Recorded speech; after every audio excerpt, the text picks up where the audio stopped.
आज हम लोग एक और महाद्वीप को पढ़ने जा रहे हैं। एक हमारा कंप्लीट हो चुका है। मतलब कहने का यह है कि नॉर्थ अमेरिका महाद्वीप, नॉर्थ अमेरिका को हमने बहुत अच्छे से पढ़ लिया था और आज हम लोग साउथ अमेरिका पढ़ेंगे। साउथ अमेरिका महाद्वीप को अच्छे से समझेंगे। मीन्स यहाँ से कौन सी रेखा जाती है, यहाँ पे मतलब स्टार्ट करेंगे हम लोग बहुत ही बेसिक से, फिर उसके बाद धीरे धीरे करके डीप में जाएंगे। ठीक है, ओके। तो नॉर्थ अमेरिका को जरूर पढ़िएगा। थोड़ा सा ये जानने की कोशिश करते हैं कि आसपास इसके कौन से सागर महासागर हैं। उसके बाद जो रेखाएं जाती हैं क्या किसी राजधानी से गुजरती हैं, ऐसा देखेंगे। ठीक है, या फिर किसी को टच करती हैं, ये देखेंगे। तो मतलब स्पर्श करके ही चली जाती हैं, क्रॉस नहीं करती पूरी तरीके से। तो यहाँ से क्वेश्चन बनते हैं, तो बहुत बारीकी से पढ़ना होगा। बार बार मैप जरूर देखिए। मैं हर वीडियो में ज्योग्राफी के बोलती हूँ कि मैप के बिना काम चलने वाला नहीं है। ठीक है, चाहे आप कुछ भी कर लो। तो जैसे ये जो महाद्वीप है, इसको एक और नाम से जानते हैं, पक्षियों का महाद्वीप। साउथ अमेरिका, दक्षिण अमेरिका, पक्षियों का महाद्वीप। इसके ऊपर नॉर्थ में क्या है, कैरिबियन सागर। अगर आप इमेजिन कर पा रहे हो, ग्रुप्स ऑफ आइलैंड जो नॉर्थ अमेरिका पढ़ते हो, हैती, प्यूर्टो रिको, है ना, डोमिनिकन रिपब्लिक, वो क्या है, कैरिबियन में है। तो इसके नॉर्थ में क्या है, कैरिबियन है।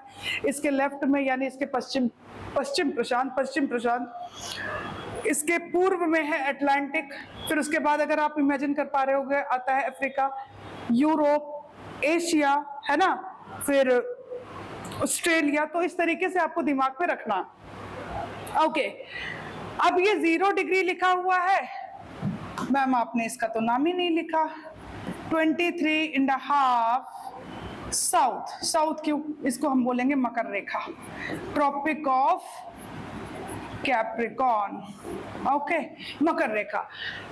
अब क्वेश्चन क्या आएगा कि भाई जो ये 0 डिग्री इक्वेटर है, जो पृथ्वी को 2 बराबर भागों में बांट देता है, उत्तरी गोलार्ध और दक्षिणी गोलार्ध। उत्तरी गोलार्ध में एक बहुत ही स्पेशल रेखा होती है 23.5, जिसमें हम नॉर्थ जरूर लगाते हैं। 23.5 उत्तरी, उसको हम बोलते हैं कर्क।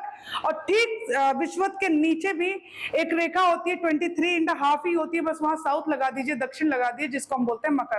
तो मकर रेखा जो है वो क्या करती है, दक्षिण अमेरिका से गुजरती है और इक्वेटर भी गुजर रही है यहाँ से, है ना। चलिए स्टार्ट करते हैं। ये जो 0 डिग्री इक्वेटर है, ये क्यूटो से पास होती है। अभी क्यूटो क्या है, ये इक्वाडोर की राजधानी है। एक तो आपको ये याद रखना है, विश्व की सबसे ऊंचाई पर स्थित राजधानी क्यूटो है, जो कि इक्वाडोर की राजधानी है। एक ये याद रखेंगे ये बात। फिर आता है एंटोगेस्टा, ये चिली। ये जो है एंटोगेस्टा जो है, ये 23.5 यानी जिसको हम बोलते हैं 23.5, जिसको हम बोलते हैं मकर रेखा। साउथ जरूर लगाइए। मकर रेखा जिसको बोलते हैं, मकर रेखा भी यहां से गुजरती है।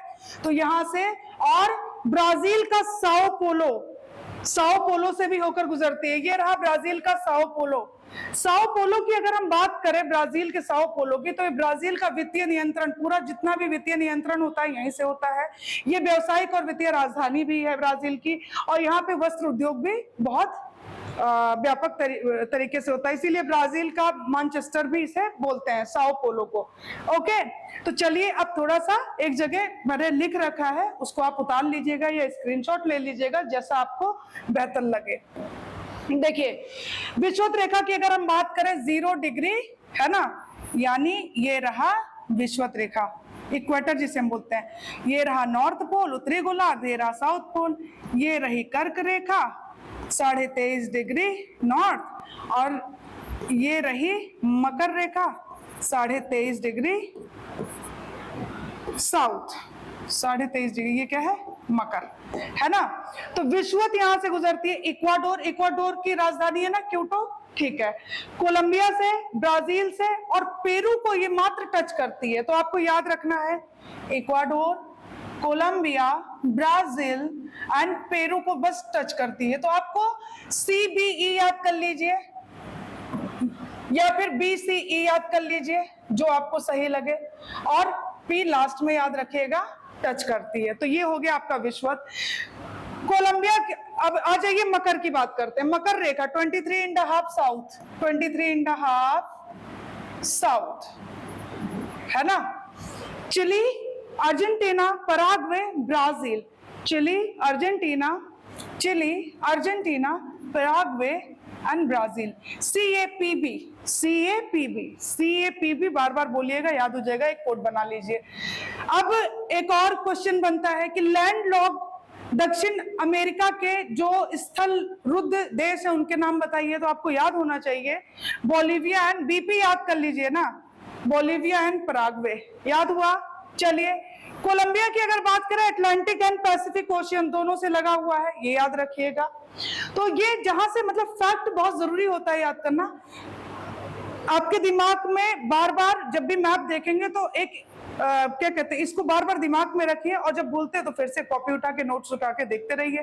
तो आपके दिमाग में एक इमेज जरूर बननी चाहिए। विश्व तो हो गया, मैंने बोला EC BP, Ecuador, Colombia, Brazil and Peru सिर्फ टच करता है, P को अलग से याद करिए। अटलांटिक और पैसिफिक दोनों से लगा हुआ है कोलंबिया।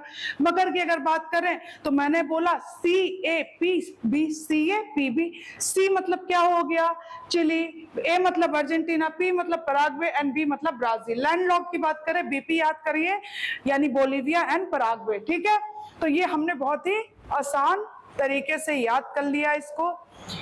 तो ये था दक्षिण अमेरिका, और आज हमने दक्षिण अमेरिका का भी क्या कहते हैं श्री गणेश कर दिया, इसको भी बहुत अच्छे से पढ़ लेंगे। तो उम्मीद करती हूँ कि आपको वीडियो पसंद आएगा। Thank you so much.